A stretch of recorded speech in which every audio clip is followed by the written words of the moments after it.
Hello everybody, welcome to the Sunday Night Groovy Movie Show. I'm your host, Dan Silver. Thank you very much. First off, I want to say hello to my mother. My mother's a huge movie fanatic, yeah. The only problem is she's never actually seen a movie from beginning to end. She still has trouble loading the DVD into the VCR. It's very complicated stuff, you know. My father, on the other hand, loves foreign films, or anything made by Spike Lee, yeah. He always wants to know why the subtitles aren't on screen. He doesn't call it the subtitles, though. He calls it the white people's version, yeah. I try to explain to him that, you know, dog meant like a cool person. So he spanked me with the newspaper and tied me up in the backyard. It wasn't pleasant, you know, I really can't stand reality shows. Do we have any reality show lovers here? What bothers me is when reality show actors want to be movie stars. It's like, you know what, okay, I'll tell you what, we'll give you one shot. I say we take Mike the Situation from Jersey Shore, and we'll let him star in the sequel to Brokeback Mountain, huh?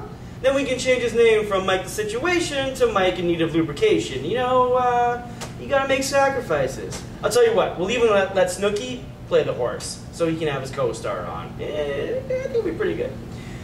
You know, another reality show I can't stand, The Week the Women Went. I mean, how is that reality when it's every man's dream? Don't you see? It makes no sense. Now you have game shows that require no skill whatsoever. I remember back in the day, you had to guess the cost of laundry detergent. And if you were over by just $1, we sent your ass packing. Yeah, go back to Walmart, buddy, and get a job, and then come talk to us, all right? And now all people have to do is like guess a number between 1 and 20. 1 and 20. You know what I'm talking about, deal or no deal, right? What confuses me is how the contestants on the show talk to the people holding the envelope like they have some control over the result.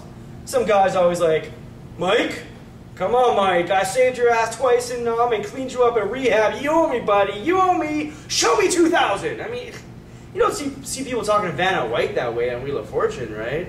Vanna, I bought every Playboy cover magazine. I put up with all your flirtatious, painful banter with Pat Sajak at the end of every show. Now show me some goddamn teas. You know, you can't blame Vanna. She just turns letters. She can't even read half those words. You're not going to do that, right?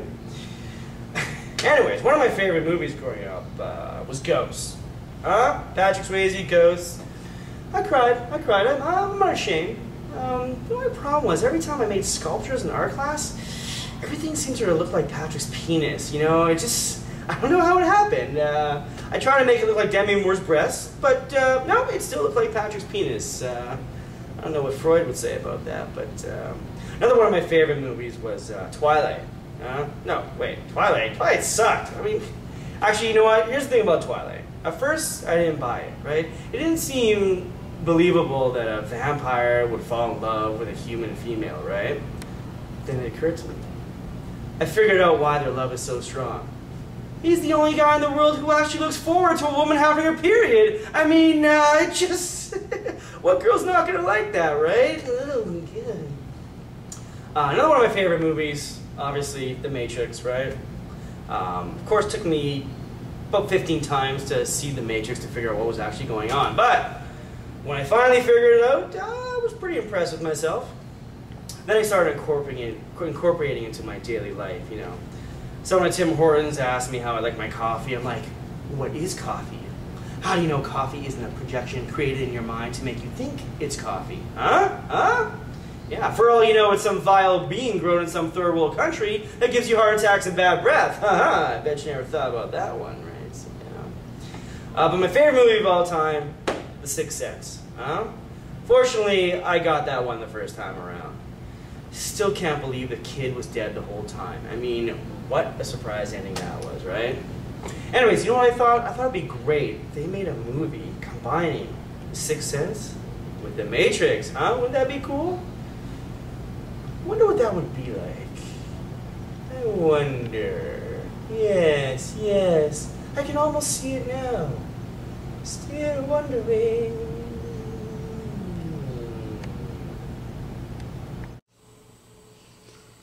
You feel it all around you. Something is wrong with the world. You can't quite explain it, but you know it's there. M. Night Shylamalan. Yes. but it's pronounced Shyamalan. The Y is silent, Mr. Anderson. It's pronounced Sanderson. The S is silent. Then it would still be Anderson. Oh, right. Right. The Sixth Sense, Unbreakable, fantastic films. Then Signs came along, and you could feel he was slipping. I mean, are we really supposed to believe that the alien's biggest weakness was water? 80% of the Earth's surface is water. Maybe the aliens only drink bottled water, huh? Then came The Village. I mean, even a blind woman would notice people dressing up as monsters in the middle of the night. But there was a blind woman, and she didn't notice anything. Lady in the Water? That movie made me punch a hole right through my TV.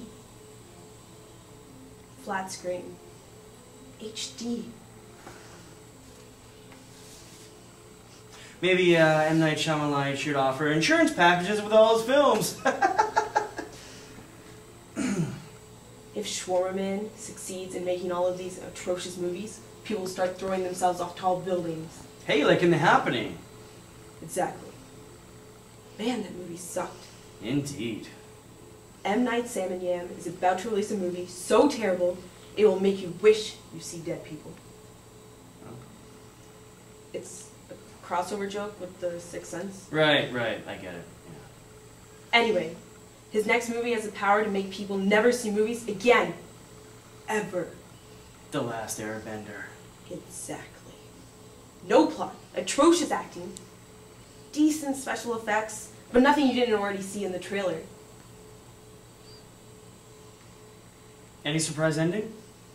Yes. It is so shocking I almost fell out of my chair. They're planning a sequel. God help us all. Find him. You know what to do. You know, The Happening actually wasn't that bad. It starred Mark Wahlberg as a nerdy scientist. Right, right. You know, some people thought Matrix Revolutions sucked. Never mind that! Just go.